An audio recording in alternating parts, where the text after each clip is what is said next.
जय गुरुजी, शुक्राना गुरुजी। सारी संगत को जय गुरुजी। एक बार 3 लोग मरकर गुरुजी के सामने पहुंचे।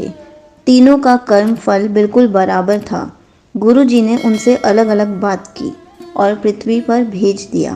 पहले व्यक्ति ने पूरी जिंदगी ऐश से गुजारी और फिर मरकर गुरुजी के सामने पहुंचा। दूसरे व्यक्ति का जीवन सुख दुख का मिश्रण था।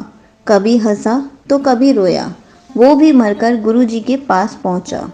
तीसरे आदमी की जिंदगी बड़ी ही दुख से भरी हुई थी। ऐसा कोई दुख नहीं था जो उसने कभी भुगता ना हो। अंततः वो भी गुरुजी के सामने था।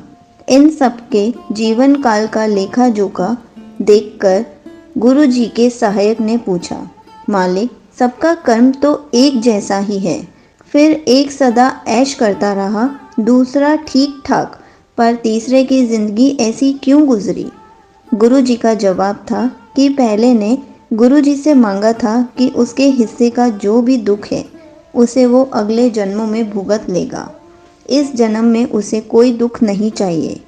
दूसरे ने कहा था कि एक बार से ज़्यादा दुख उसे नहीं सहा जाएगा, अतः थोड़ा थोड़ा करके वो अपने कर्म कटवाता रहेगा।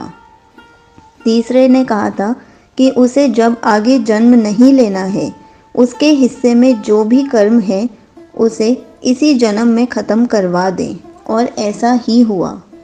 कहानी ने बड़ी सरल तरीके से समझा दिया कि हमारी ज़िंदगी कैसे गुजरेगी।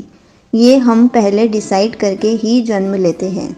यदि किसी को हम परेशानी में देख रहे हैं, इसका कहीं से भी ये मतलब ना निकालें हम कि उसने बुरे कर्म किए होंगे इसलिए ये दशा हो रही है। इसका उल्टा भी सच हो सकता है कि वो उस तीसरे आदमी जैसे मांग कर धरा पर आया हो।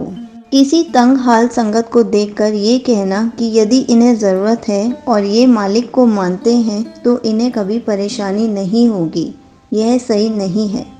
किसी तंग हाल संगत को देख ये कहना कि यदि इन्हें ज़रूरत है और ये गुरुजी को मानते हैं तो इन्हें कभी परेशानी नहीं होगी, ये सही नहीं है।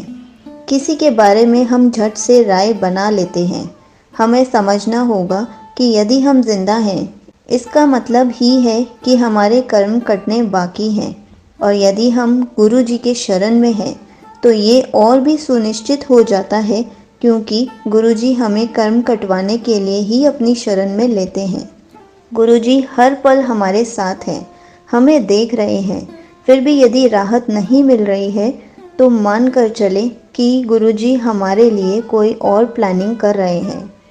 हर जीव अपने इतने सारे जन्मों के कर्मों का लेखा जोखा एक जीवन काल में कैसे ख़त्म कर सकता है, पर गुरुजी के पास ये संभव है। अतः किसी भी ज़रूरतमंद को देखकर उसके लिए गलत भावना ना लाएं। सरल शब्दों में कहें तो शायद मुक्ति की राह में वो हमसे बहुत आगे हो। सेवा करा के हमारे कर्म कटवाते हैं गुरुजी। इसलिए जब भी सेवा का मौका मिले, जितना संभव है हम करें। हमारी क्षमता गुरुजी को पता है। हम बहाना भी बना सकते हैं, हमारी कोशिश पूरी हो जाएगी।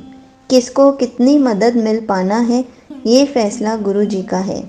गुरुजी हमारी नीयत को देखकर हम पर काम करते हैं। अपने संगतों की सुविधा को जानते हैं गुरुजी।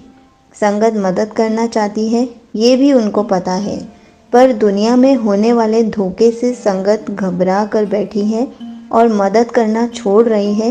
ये कैसे होने दे सकते हैं? जब भी कोई हमें धोखा देता है, और वो भी गुरुजी के नाम से, तो हम गुरुजी के सामने ही गुहार लगाते हैं। जो संगत कष्ट में है वो भी गुरुजी को कहती है। गुरुजी के लिए तो सब बराबर हैं।